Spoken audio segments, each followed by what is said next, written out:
Hello, all my little weirdos, and welcome back to Serial Killer Saturdays, where each week I bring you the gruesome details and facts on one of the many famous serial killers on the planet.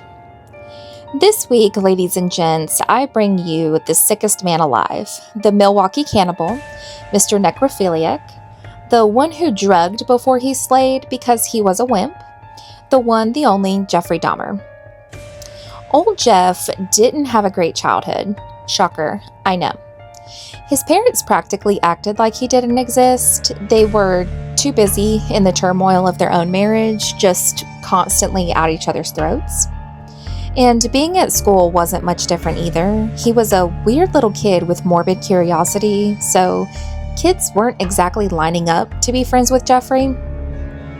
After his parents finally divorced, Dahmer spent a lot of time in the woods surrounding his house. And what weird things do we know that happens in the woods? That must be Chapter 1 in Serial Killing 101. It is number 1 of the trifecta in serial killers, harming animals. His brutal reign of terror lasted a whopping 13 years, and 17 men were the victims of Jeffrey Dahmer. In 1978, Stephen Hicks was bopping down the road hitchhiking when Jeffrey pulled over to give him a ride. The two actually ended up at Dahmer's house, and they did the hanky-panky. And when Hicks said that he needed to get going, Dahmer acted like a stage 5 clinger and hit him on the back of the head because he just didn't want him to leave. Then Stephen was strangled to his end, thus making Stephen Hicks his first victim. The body was dismembered, put in plastic bags, and buried not far from the Dahmer residence. And it seems to be a pattern that known serial killers break their pattern when they get distracted by life. Some get married in between kills, some start a family, and some have even gone off to college. But Jeffrey Dahmer decided he was going to enlist in the army. He joined the army, but he did not excel in life or the army. He got discharged due to his excessive drinking. That was what Jeffrey got distracted with because he did not kill for another 9 years after taking Stephen Hicks's life. Following his discharge from the military, Dahmer's parents sent him to live with his grandmother, thinking she would be a more positive influence for him. But that didn't seem to work because Jeffrey was arrested in 1982 for indecent exposure, and then again in 1986 for playing with himself in front of 2 boys. But he told police that he was only urinating, so he got a slap on the wrist with 1 year probation and mandated counseling. His second victim was an accident, believe it or not. He had a rowdy night out and took 24-year-old Stephen Tuomi, another Stephen, back to his hotel room. Jeffrey said that he awoke the next morning to a dead Stephen beside him in the bed. He only planned on drugging Stephen and had no memory of beating the life out of him. Stephen's body was placed in a suitcase and sat at Dahmer's grandmother's house for a week before he dismembered it. And he trashed everything except the head. He saved that thing for another week before he boiled it in detergent and bleach. At that point, Jeffrey upped his game by prowling the gay bars. He would ask about their coming out story, and if they said their family shunned them or whatever, he knew he had the perfect target because his thought was that nobody would miss them or come looking for them. He also dabbled big time in drugging the men he would bring home just so they would keep him company. At one point, after coaxing a 13-year-old boy to come over and drugging him, Dahmer actually passed out drunk.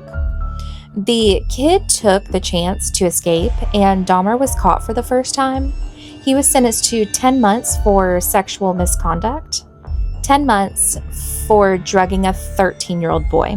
Let that sink in. Jeff wasted no time picking up where he left off when he got released from jail. He again upped his game and got to experimenting on his semi-conscious victims. He said live, love, lobotomy, and would drill a hole in their skull and fill that hole with acid, trying to zombify his victims. He created a shrine in his bedroom with the skeletal remains and skulls of his victims. And Jeffrey confessed that he got more of a thrill from the dead bodies than the actual killing, hence the necrophilia. This sick fuck would perform sexual acts on the corpses of his victims before disposing of the bodies. He also confessed to wanting each victim to be a part of him, hence the cannibalism. Jeffrey's reign of terror ended thanks to a man named Tracy Edwards. Tracy found Polaroids of Dahmer's past victims and got the hell out of that apartment. He flagged down the police and told them what he found. Cops came and did cop things and arrested Jeffrey. Jeffrey confessed to every single murder, didn't spare the details at all because he claimed he wanted the families to have closure. During his trial, Jeffrey Dahmer said, "This was a case to tell the world that I did what I did not for reasons of hate. I hated no one. I knew I was sick or evil or both. Now I believe I was sick." His sanity plea was denied, and he was sentenced to over 900 years in prison. That's a life sentence for each life that he took. Poor old Wisconsin didn't have the death penalty then, so they had to room and board that nasty bastard. In the end, on November 28, 1994, Jeffrey Dahmer was attacked and killed with a barbell by a fellow inmate. And I hope that inmate got a nice juicy ribeye steak for that. But what keeps circling around in my brain is if Jeff was telling the truth about wanting the families to have closure, I mean, Psychopath 101, psychos don't have feelings, right? So that is the story of the Milwaukee cannibal, Jeffrey Dahmer. If you have any other serial killers you would like for me to do an episode on, drop a comment below. And until next time, bye!